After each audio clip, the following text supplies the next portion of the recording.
জাতিসংঘের শিক্ষা, বিজ্ঞান ও সংস্কৃতি বিষয়ক সংস্থা ইউনেস্কো ওয়ার্ল্ড মেমোরির তালিকায় স্থান পেয়েছে রোকেয়া সাখাওয়াত হোসেনের লেখা নারীর মুক্তি প্রত্যাশী উপন্যাস সুলতানাস ড্রিম। ইউনেস্কোর তালিকাভুক্তির মধ্য দিয়ে বাংলা অঞ্চলে নারী স্বাধীনতার অন্যতম পথিকৃৎ রোকেয়া সাখাওয়াত হোসেনের ঐতিহ্যগত উত্তরাধিকারের স্বীকৃতি পেল বাংলাদেশ। মঙ্গোলিয়ার রাজধানী উলানবাটোরে ইউনেস্কোর memory of the world committee for Asia and Pacific বা মৌক্যাপের 10ম সাধারণ সভায় ঘোষণাটি দেওয়া হয়। তালিকায় আরও অন্তর্ভুক্ত হয়েছে ভারত, চীন, ইন্দোনেশিয়া সহ এশিয়া প্রশান্ত মহাসাগরীয় 9টি দেশের আরও 19টি স্মরণীয় প্রামাণ্য দলিল।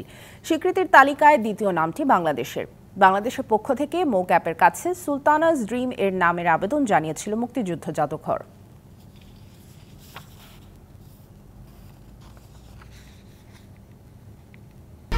এক, দুই, তিন ঢাকায় জমি জিতে নিন 100% ক্যাশব্যাক সহ 20 কোটি টাকার পুরস্কার।